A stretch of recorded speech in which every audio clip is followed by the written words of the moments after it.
Hey folks, welcome to Cooking and Crafting with Cerebral Palsy. This is what we're going to be making today.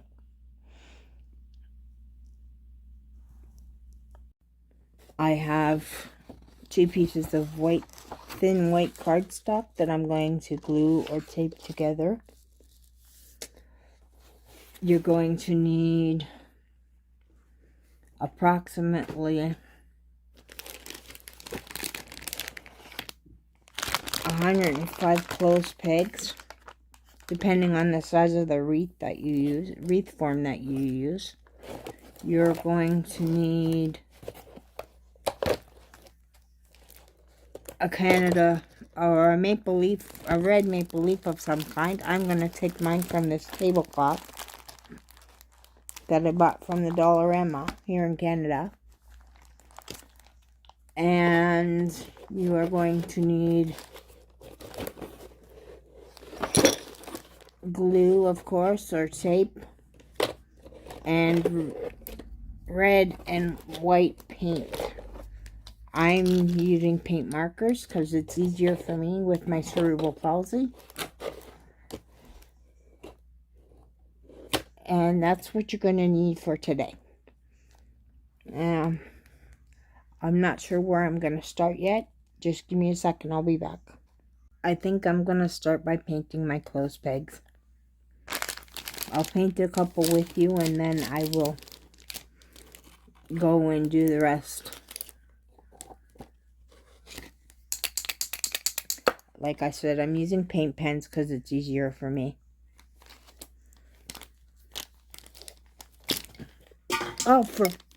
Whoa, great. Oops.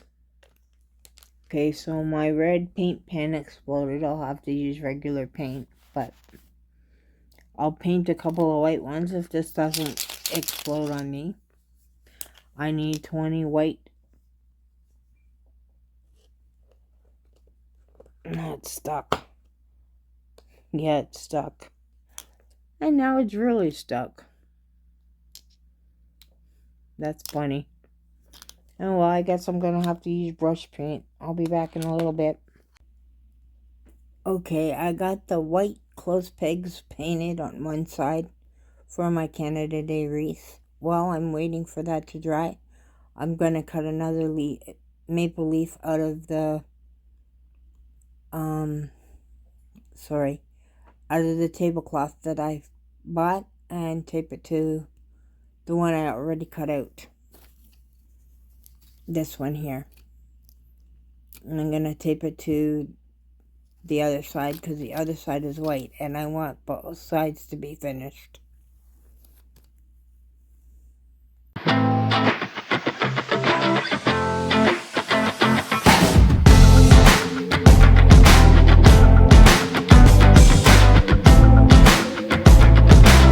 Okay, my flag is drying. I've got it glued together and I'm holding it together with clothes pegs. And I'm painting the one side of the red clothes pegs. I don't know if this is going to need a second coat, but I know the white ones do. Okay, I've got the top white part on the wreath form. I skipped the outside ring and put it on the 2 inside rings.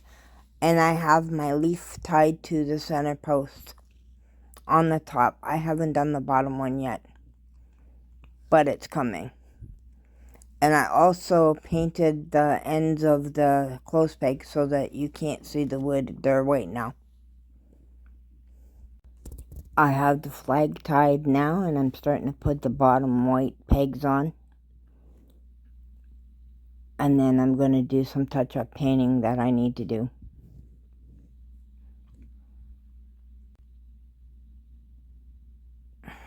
I got all the white done now. I just need to wait for it to dry and then I can add the red pegs. And then wipe off the flag and we'll be done. Well, it's all finished now.